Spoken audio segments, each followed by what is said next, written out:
fun experience, and it focuses particularly on cultural and incentives to being physically active. How could we do it differently that would cause more people in the United States to exercise their goals? Because the Czech Republic has a much higher rate of physical activity participation. All right. I'm going to have lots of these in there in front of the table if you'd like them.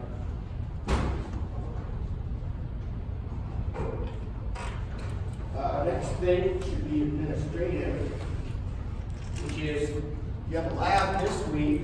The lab's topic is resting electrocardiograms. TAs as well, meaning don't freak too much about knowing what they mean. We'll start doing that on Wednesday.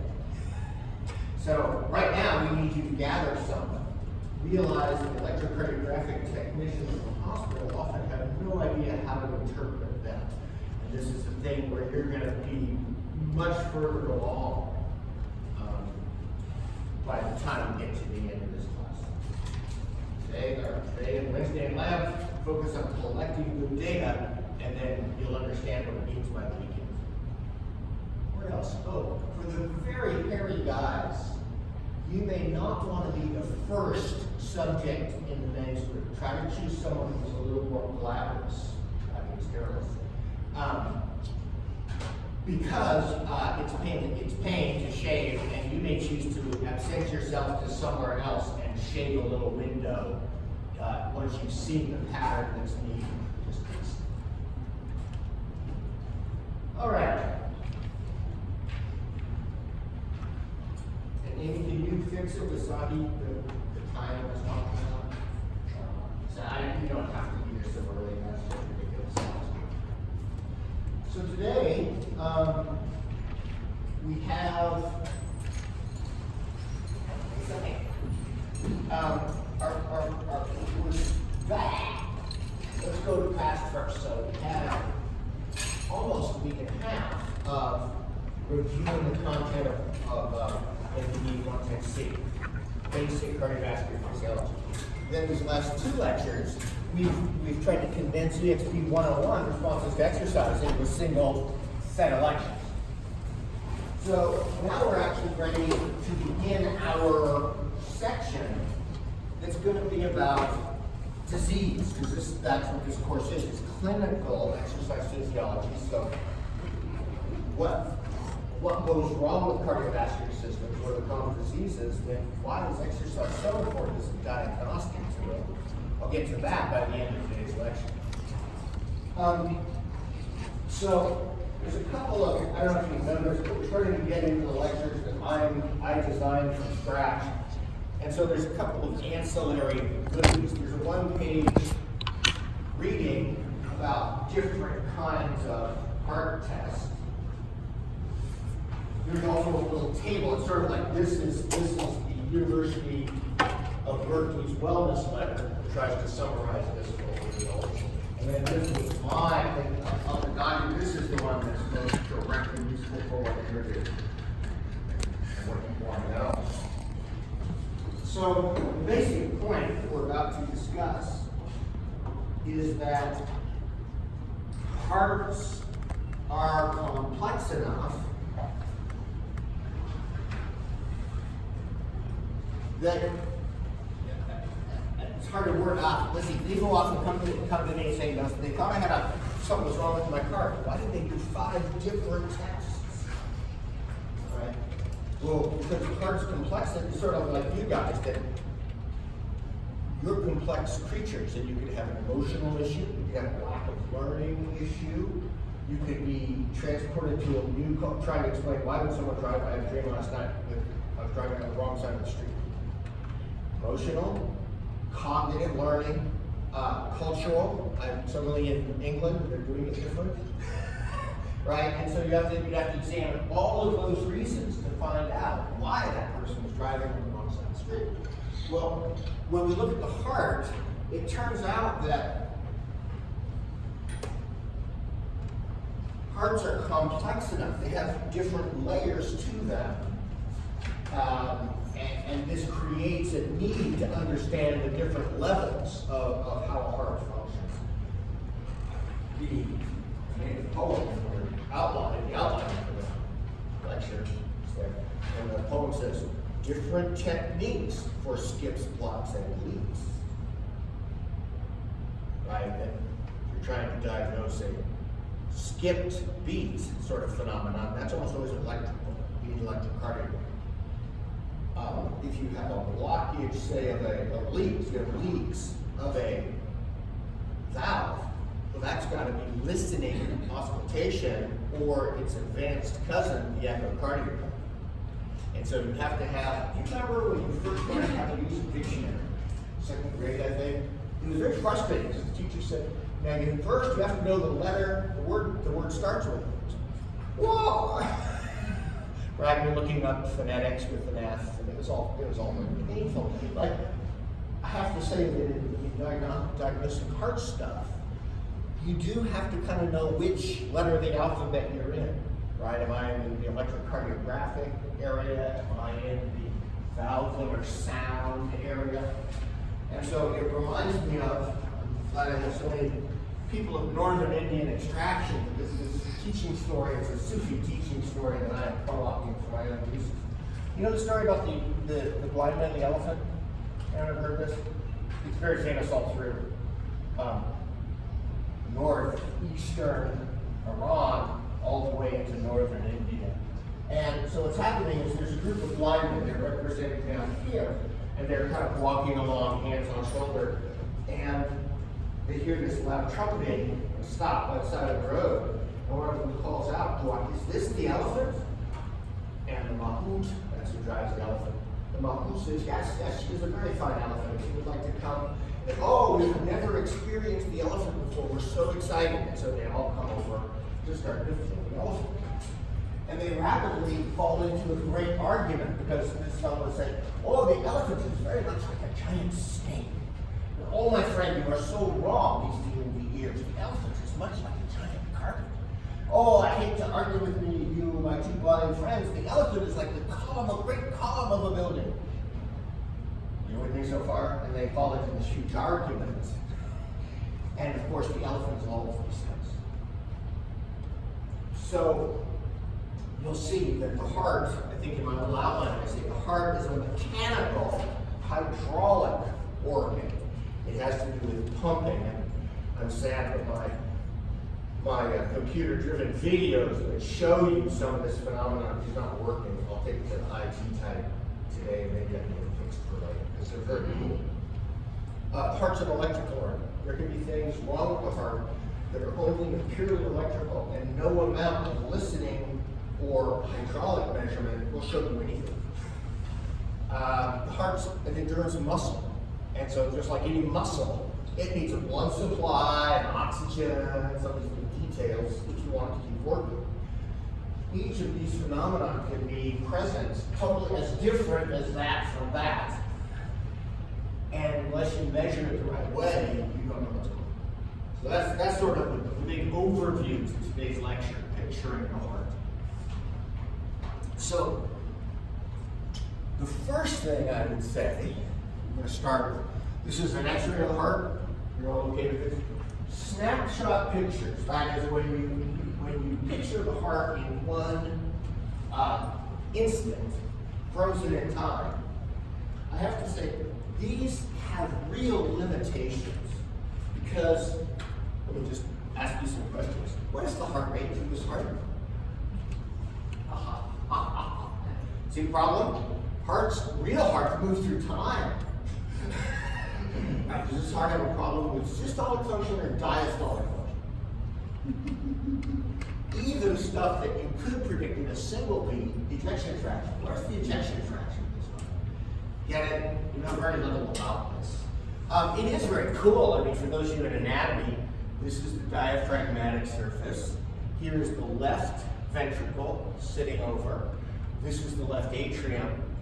That is the aorta coming out and wrapping around to go back down. These are the hilar lung fields where there's densities that look like bat wings are created by the thick bronchi, the thickest of the bronchi, plus the blood ramifications around it. You can actually learn a lot, right? But it has no motion to it. For instance, here's another, boy, that's overexposed, but here's another x-ray taken at time. So if you have something, a problem that's always there, right, it's not confined to one part of the cardiac cycle, and you have it 24/7, then these might be useful. For instance, this heart, you'll notice is shaped like a big old boot, and the left apex almost touches the chest wall. You'll notice that where we had before, clean, sharp margins to see, but see how sharp the diaphragm is here? On this one, the diffusion of fluid in the lung from the backup of blood has sort of obliterated these margins. It's just like a soupy mess.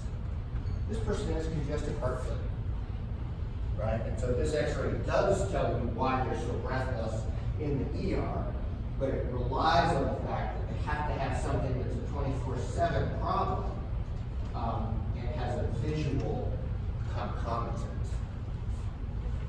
Make sense? Okay, yeah.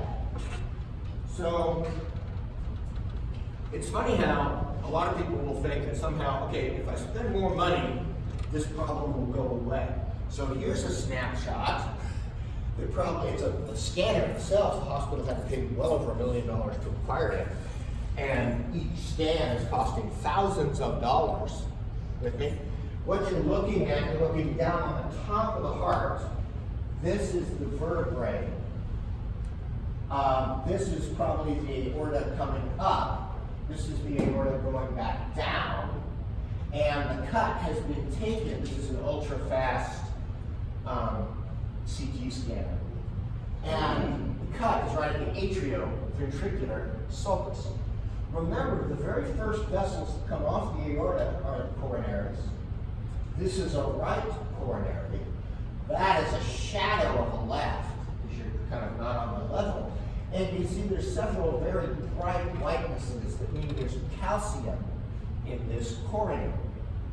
And so everyone starts dancing around saying, we've diagnosed atherosclerosis, but isn't this wonderful? Let me ask you some questions.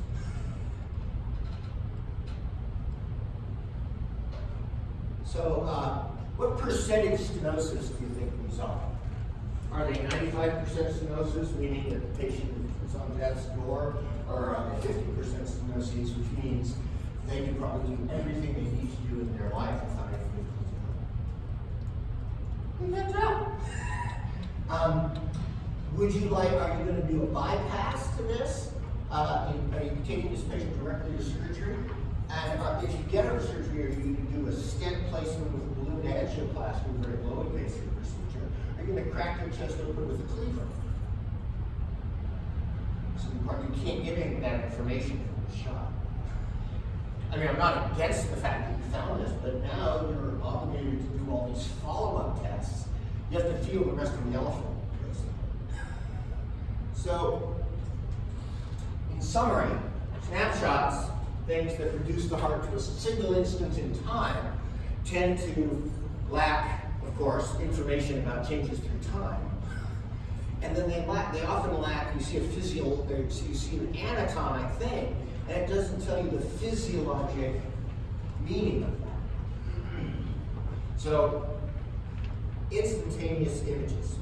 Okay, so now I'm supposed to go to things that I don't have. My echocardiograms and ventriculograms don't work today, so we'll probably get out nice and on time. But let's talk just about these briefly. When you do your resting 12 leads today and Wednesday, I want you to collect an oral temperature. There's thermometers and all the prep kits. And you need more blood pressure practice. So I want really good resting blood pressures on every person who has a resting electrocardiogram. Written right into the electrocardiogram. The knowing of the mean arterial pressure, I can't tell you how powerful this is to measure blood pressure. I need to emphasize that, this is an antique old cuff, and we've known about the technique since the 1920s. Surely it'd be better to pop them into the scanner. No. If you want to know about that person in that instance, that nice antique thing is what you need. You want to know about the most regulated variable to mean arterial pressure. Right? There's all sorts of extra stuff you get if you're doing it carefully. I can't remember, Saki and Amy did my blood pressures prepping for their lab and could hear all these skips, which immediately makes you think, even though the measurement of blood pressure just gives you the blood pressure, it says, you know, this little guy might benefit from an electrocardiogram to find out what those skips are. So there's a lot of information in your blood pressure. A blood pressure of 70 in someone who feels badly, you have the answer. They're failing to maintain their mean arterial pressure above 90. That makes people feel terrible. Now you just have to figure out why is their blood pressure dropping. Lack of blood, lack of heart, lack of venous return, right? So I want to emphasize, blood pressure rocks, and the fact that you guys are learning how to do a drive is a big deal. Do a bunch more of them today. That's the point. What's the other element on here? Heart sounds. Listening to hearts is an undervalued activity. The modern docs will often just order a sonocardiogram that graphs the sounds of the heart on a chart. Probably that costs $500, and the patient has to go somewhere else, and half the time they don't show up. Why couldn't you just push those? And the usual answer is, I don't know what I'm hearing. Well, that's fine. That medicine is all about the acquisition of skill. Start listening to hearts. Again, today as you do the electrocardiogram, take the opportunity to listen to those hearts. I want to point out, you may not know all the abnormalities, but you know the normalities. Shut your eyes, as I am.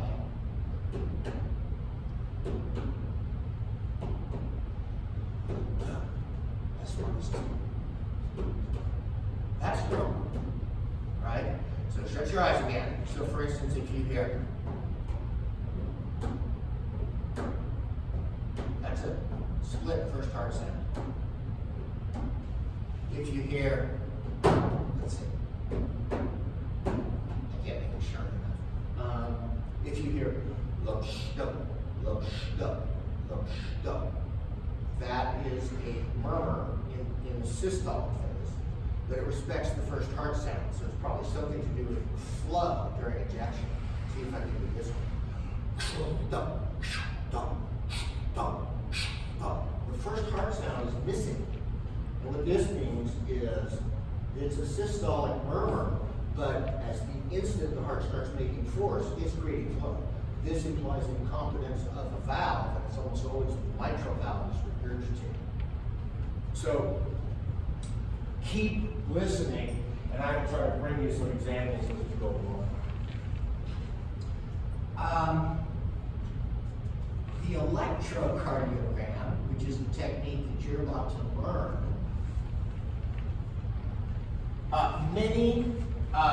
by the way, EKG and ECG.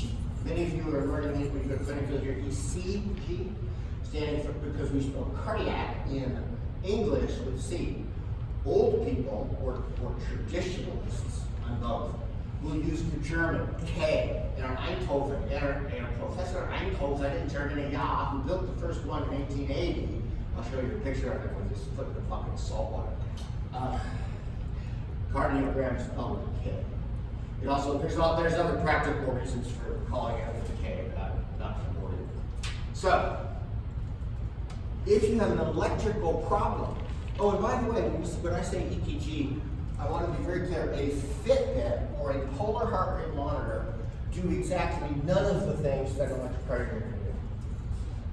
That's really, really, really important to know that single-site monitors, like a Fitbit, where it's coming off your wrist, there was actually a published article about the reliability of these things. These things are much, much worse in reliability. They report the high end too high, the low end too low, and the middle smudge. Strapped versions, I use a polar strap monitor. Those are much better. Those are usually within 5 beats of the real heart rate. Although, because they're not really measuring an EKG and no one is looking at them, right, you're relying on the technology to know where the QRS spike is. If you're doing heavy work or flexing, or you can actually, I used to do, back when I made my living doing exercise tests, I probably did at least 5 out of 500 exercise testing a year. 5 of them will be simply for people who had been scared to death by their heart rate monitor reporting strange rates that had nothing to do with their heart. So just remember, Fitbits and those things, they're not electronic. So, 20-year-old tennis player, he's very proud. His Fitbit, or he measures his resting heart rate in the morning. He said, yeah, my resting heart rate is below 50.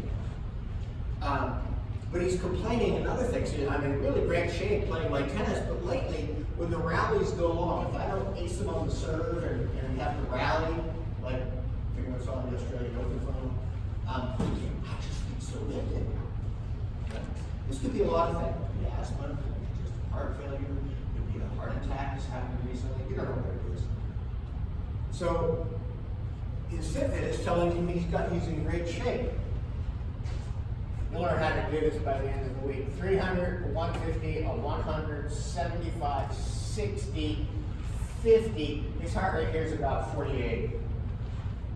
Right? Well, the problem though is, normally we have one P wave per QRS. This is traditional. Oh, he's radical. P, P, P, P, P. Notice the P's are walking right. The P's apparently are completely unrelated to the QRS. This guy's a 3rd-degree heart block. The reason he's getting breathless, he can't accelerate his heart much above 120 at the most, based on circulating epinephrine. But the connection between his atria and his ventral is completely gone. What he needs is a pacemaker. Right? There's no way to know that without watching the heart. You could do it by pulse, you can't do it by Fitbit. Mother of 38, boy, she's tired. A 38-year-old mother of 2, that's much better, isn't it? A 2-year-old mother of 38, that would be a fraud. 38-year-old mother of 2, she bikes to work, she does aerobic dance 2 times a week, and she complains of spells of dizziness, of pre-syncope during her exercise. If she cools down, they go away. Again, this could be a lot of things. But it turns out when you actually monitor her, Olivia, you once asked me about why, after doing one test, were there more tests? Here's one of the answers that they were looking for after the first test. It showed the initial phenomenon to be benign. I'm speaking elliptically to protect your privacy. So you monitor that person during their workouts, and I have these. I have PVCs. This is the normal PQRST. That's a PVC. PQRST. This PVC precipitates. Oh, she says it's funny when I get dizzy. I'm not working that hard. Most likely, my Fitbit shows me a heart rate around 150. Well, what's happening is she's having runs of VTAC at 150. These things lack atrial priming, so it immediately take away about 20% of her cardiac output. And so it's just low enough compared to the dilation state of her limbs that her mean arterial pressure drops enough to make her head goofy. Make sense? And then this suppresses when she drops. It appears to be somehow related to adrenergic tone, and so when she stops making epinephrine, it slowly suppresses. There's no other way to know this except in electrocardiogram circuit. Did you say you could tell from the test player with the pulse? No, I was saying you can't. That's one of the keys. There are some AV blocks you can diagnose with the pulse. Winky block, that we will learn to call second-degree block type 1, was first diagnosed in the 1870s by a British physician solely by putting his finger on the pulse and looking at the neck veins to watch retrograde impulses from the atrium. Totally deduct that they were such better scientists than we are, just because they didn't have tools, they had things. Jessica. This is a 3rd degree. We will have to wait for another 2 weeks, but I'll tell you the answer. A 3rd degree heart block is also called a complete heart block. So if you notice, these P waves are absolutely evenly spaced, and they really don't give a crap whether there's a P, normally when the QRS goes, it kind of puts the entire conducting system refractory, so you can't keep, so these and those are completely independent of one another. 3rd degree AV block is divorced in the heart, the atria squeezed in 1/2. the ventricles stay in the other, and they each keep their own house. And you'll learn all the details of AV blocks, more than you ever wanted to know. I promise. So, echocardiograms, since I don't have my little computer thing, I just threw this in. Echocardiograms allow you to actually visualize the heart. You can actually see the heart, and the new ones that work in 2D, you can actually watch the heart through time. So these are very helpful. These are anatomic. This is it's the same as an ultrasound for a baby. It's the same technique. It's just you moved up into the chest to see the wiggling thing, the ball of water up there instead of lying in your belly. And so you use a little gel on the wand. The wand emits basically sonar, and you scan it. You get these lovely pictures. So here's where the beam is of sound coming in like that, and it visualizes the LV, the left atrium, that being the mitral valve. It looks like it shuts quite nicely. Here's the RV and the RA. This almost looks open as though you caught this at the very beginning of the cycle. Kind of fun. So,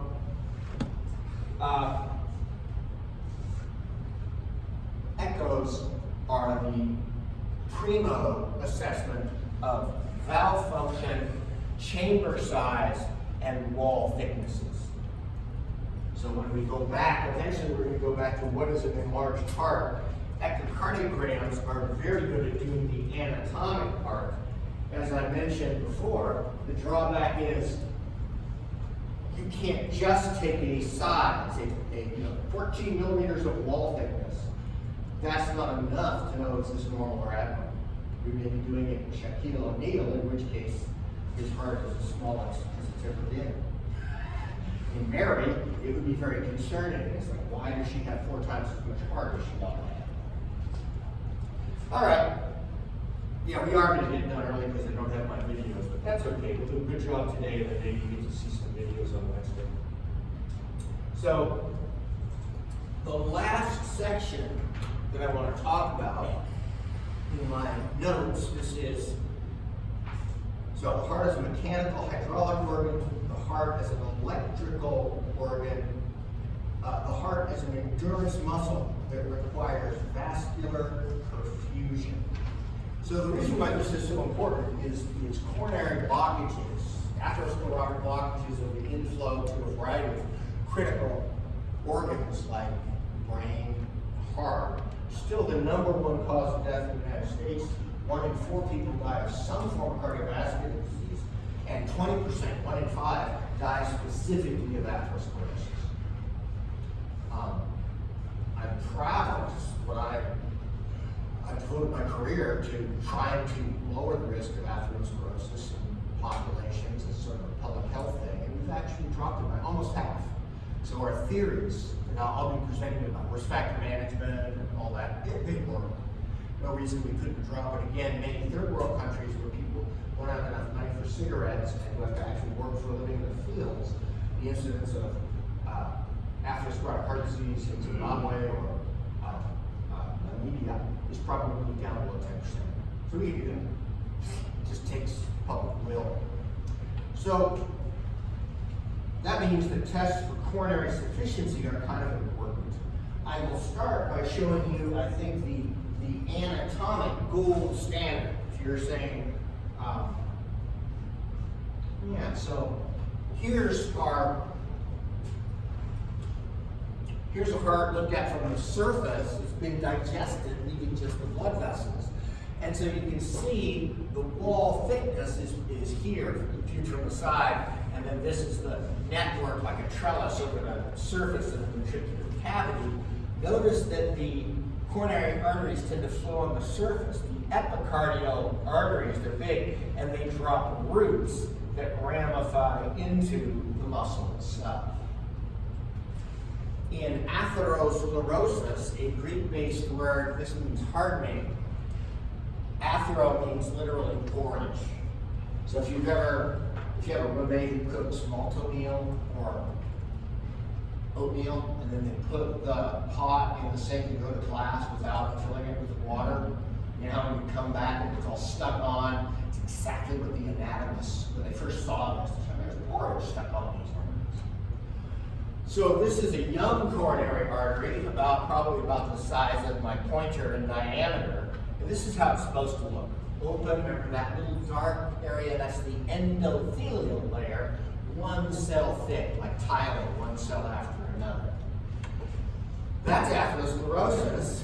I don't know why, this person probably died in an auto accident because we have their coronary. This person, I know why they died. They died of this lesion. So you can see that where the lumen should have been is here. There's been a little bit of contraction of the atheroma and Pratt. But the atheroma basically was filling over 85% of their artery, and this little hole here is what they were trying to supply their heart muscle with, right? Which is turned out to be inadequate because we have the coronary. So the gold standard for localizing that disease is called angiography. Angio is vessel, graphy, writing, visualizing. You put a catheter, you can usually make an incision. You can either go in the artery of the arm or the leg, you go in the femoral artery, you go upstream, up and around. And believe it or not, the invasive cardiologist can actually, inside by flipping the pigtail of the tip of the catheter, can actually cannulate the coronary os. It can actually place the tip of the catheter in the coronary os. So here's the catheter coming in. It's probably bouncing off the aortic valve leaflet is what's happening to turn there. And then the person, she's found the coronary os and it's off. Now, a small injection of radiopaque dye, usually iodine is the metal because it liquefies nicely, visualizes the coronary. Right? So you can see it when you look. So what you're getting here is a luminogram. You've put a dye of radiopaque medium into blood. So you're getting a luminogram. The good ones, this is a good one, look like river systems from an airplane. You can see the branches and all that. And if you're a good anatomist, Dr. Gross was probably teaching you to call this the anterior interventricular. The anterior interventricular, which doctors call the left anterior descending, and that's the circumflex, I think, still the circumflex. And you can see that both of them are good. So let's look at a bad one. I think I probably gave you a bad one. So there's what you just saw. Same view. Does everyone see the choke points where the lumen becomes squeezed down like a sausage link? Right? So on left anterior descending, we have that's a little pale. And on the circumflex, this is the bad one. That and that are the bad ones. Right? Okay. So one of the drawbacks, you must have this. This is your roadmap for intervention. So Dr. Oz, before he does anything surgical, must have an angiogram. You have to know where the lesions are and how big they are. For instance, you might be able to do an angioplasty on that. It's going to be hard to get down to this one or that one. When you have serial lesions, it's like putting a thread through multiple eyes of a pin, so you start to say, they've got 1, 2, 3 in a row. Let's do a bypass rather than an angioplasty. So this is a roadmap. You must have this before you can operate. Drawbacks. This is probably about $15,000 these days. If you do a generalized population of people who might actually need intervention, so old people, you'll kill about 1 in 100. Kill. 5% of them have serious complications, like when you take the catheter out, they won't seal down, they'll bleed all over the bed, and come back, and the nurse finds a pile of blood on the bed. So you'd like to not, while you must do this, when a patient is certain to have atherosclerosis, you'd like to not do this to Joe or Josephine, normal person who walks in off the street. So what we're going to talk about then If the angiogram is sort of your final anatomic examination that costs a bunch, but gets you prepped for your intervention, there's a bunch of physiologic exams. These are minimally invasive. They rely upon precipitating ischemia. So what we're going to do, remember for you guys, we can work you as hard as we want on a treadmill. We could do whips and cattle prods, no kidding. And we're not supposed to. But even if we did, you would never outwork your heart. Your coronary circulation, because of the adenosine that's being evolved by the high rate of contraction and metabolism, would create enough vasodilator that you could never outstrip your own blood supply, your oxygen supply. The definition of atherosclerosis is when you can't do that. Significant, clinically significant atherosclerosis. You try to workload up, you reach a heart rate, systolic blood pressure product that the lesion can't dilate enough to meet, and so you develop a scheme, special word that we'll say a lot. Here's the rate pressure product. Myocardial oxygen uptake should follow precisely the increase. If this increases by 40%, myocardial oxygen consumption will increase by 40%. The other trick that makes this work is because the heart can't up its extraction of oxygen, even at quote rest, it already is extracting as much as it can because of its high capillary density and high mitochondrial density in the cells. And so that means anytime you increase heart work, blood flow is what has to increase to pay for it. So it's a real nice, it's a convenient linking. So this word ischemia, in anatomy you're going to learn about the pelvis as an ala. Ala means the broad one, related to the word for wing in Latin. And isca means the little one. So isca means lesser, and emia means blood. So this word literally means lesser blood. I like how, notice lesser implies some sort of relation. Lesser than what? Lesser than what you need. It's a very nice word. And so you could make a little thing like this, where exercise should increase the oxygen demand. And in a normal person, there'd be an equal sign here. And whenever the demand went up, the supply would go up, right? Well, the problem in atherosclerosis is because of a coronary blood flow lesion, there'll be a limit, upper limit, pathological upper limit of how much coronary blood can get through past the lesion. So there's a bunch of symptoms. I want to point out during exercise testing, you're trying actually not to kill the person. That would be, hey, we diagnosed the problem, but you can't do that to the patient. You just kill them. Inducing a heart attack is rude. I've never done it. Angina pectoris, the pain in the chest, is actually a pretty good endpoint. If you can get the pain plus an electrocardiographic finding that suggests ischemia, 95% true accuracy. So having chest pain is the endpoint. This is the feeling I get when I walk my dog. Score. Got it. There's a bunch of other ones here. I wish they said symptoms here, meaning not measurable things. I wish they put things like arrhythmia, electrocardiographic, ST depression. There's a lot of things you can measure that will indicate the presence of this problem. So I'm now going to, I think, give you 4.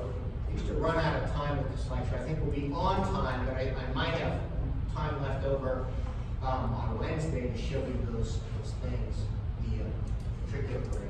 So dobutamine stress test, this will conceptually help you picture what an exercise stress test is about. Nowadays, the easiest way to up sympathetic stimulation in a human is to make it move their muscles. That the brain automatically spits norepinephrine and epinephrine everywhere. But this is 2019, right? If you had someone, say you have a double amputee, which you can still exercise, but what if you had someone who you just wanted, don't we have adrenergic stimulators? Couldn't I start an IV and infuse this person with dobutamine? Boom, boom, boom, boom, boom, boom, boom, boom. And you simply, by using an exogenous catecholamine that has a specificities for the heart, for the beta-1 adrenergic receptor, you can crank up their heart rate and blood pressure. Right? It works. Now, when you increase the heart to, 3 times, increase the rate pressure product to 3 times normal, if they have a resting value of 8,000, you crank them up to 16 is 32, to 320 times 10 to the second for rate pressure product. Trust me, it's a heart rate around 160 and a blood pressure about 160. And they start to have their problem, and the electrocardiogram shows the changes, and we've got diagnosis.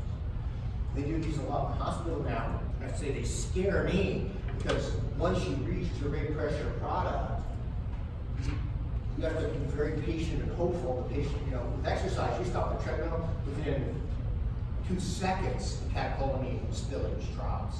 With the dobutamine test, you inject a level that takes them up, and they keep rising. So I'm having my chest pain now, heart rate keeps the systolic, it just tightens my sphincters, but I haven't done enough. So that's a dobutamine stress test. Let's go old school. These are the kind of tests that you're going to be doing in lab, because they're easy and take a minimum of equipment. So Grandpa has been having funny symptoms during exercise. His resting electrocardiogram is perfect, absolutely nothing wrong with it. 300, 150, 100, shift 75 is Grandpa's. But the problem is, Grandpa has a 70% lesion in his left coronary. And 70% lesion is plenty of extra to supply rest. See how his ventricular wall is homogeneously painted. He has no ischemia at rest. So you have to emulate the level of stress, the level of exercise. So you start him walking on the treadmill. His heart rate speeds up, 145, so doubled his heart rate. Let's say the blood pressure is going from 120 to 240 because he's old. It makes the math easy too. He's now gone. He's doubled his heart rate, doubled his systolic blood pressure. He's now at 4 times the demand for flow. With me? This now becomes limiting. It's the same size hole, but you could get one resting blood flow through there easy.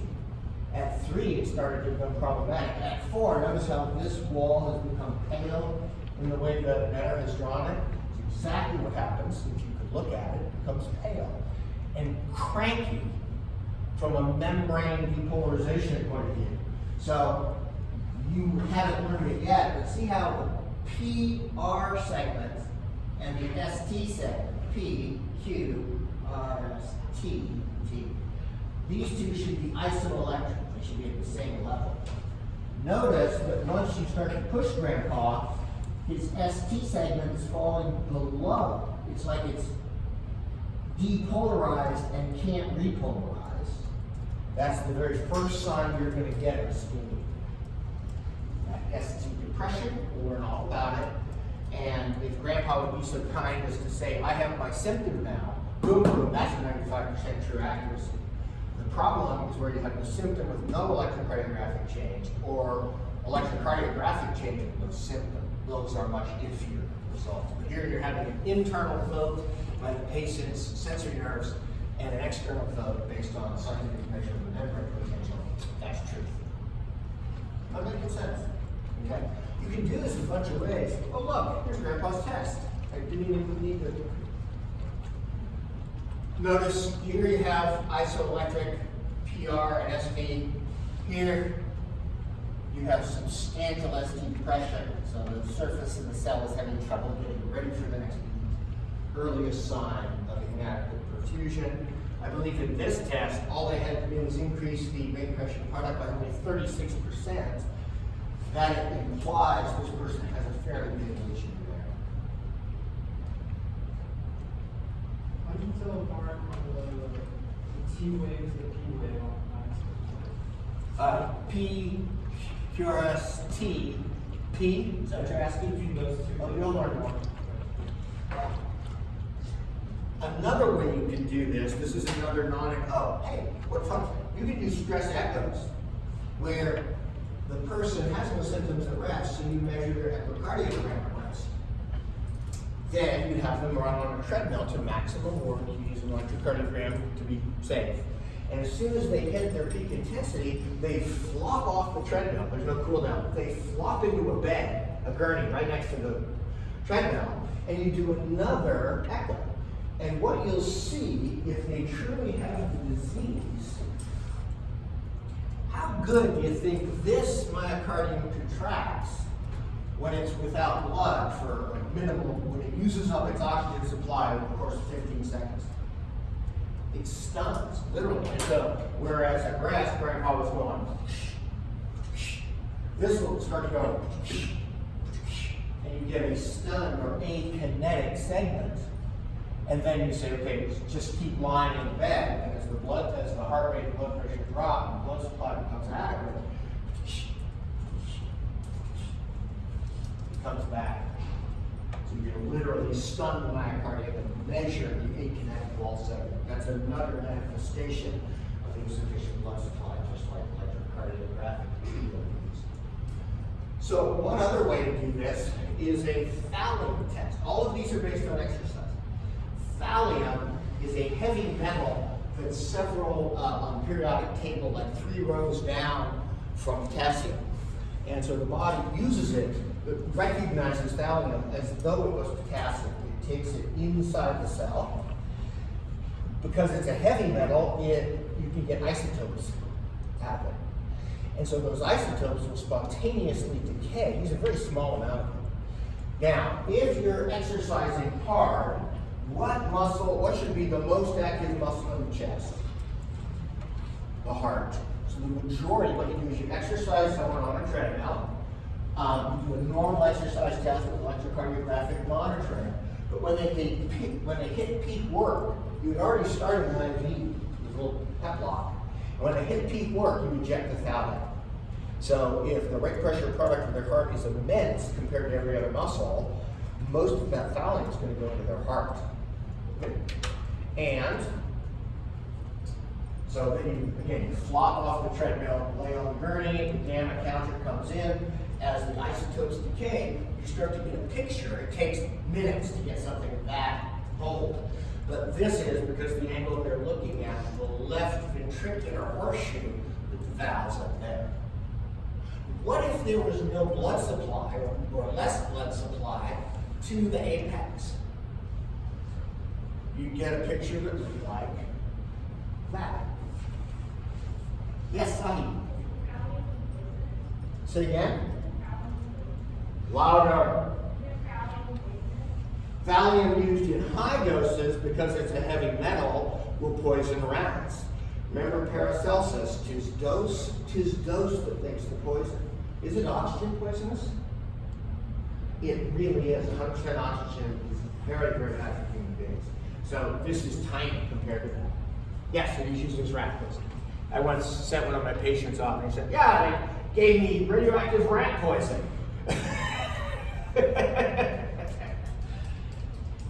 Here's what a real one looks like. You know, another thing is, what if this patient had had a heart attack? They have a dead leathery patch here. And of course it doesn't fill in. How can you tell whether this is a heart attack, dead tissue, from ischemia under perfused tissue?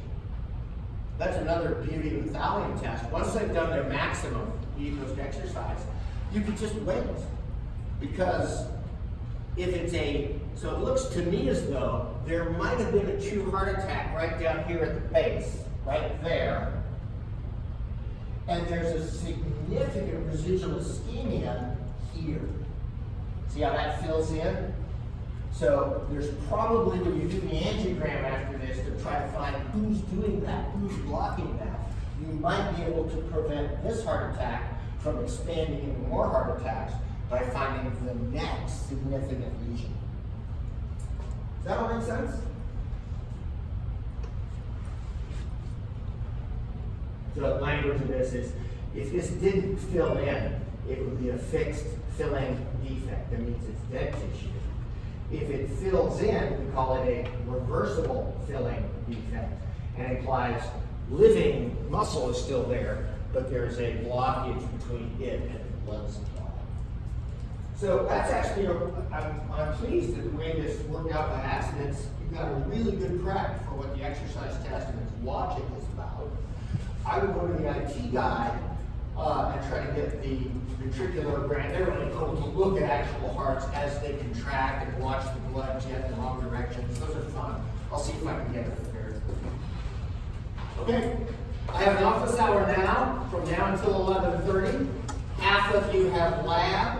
Sahi, did you get the message that we're actually meeting at 1:45, not 11:45? I'm not goofy. All right, see you then. Oh, and there's lots of handouts for going abroad to Prague. They also have really good beer in Czechoslovakia, I am told.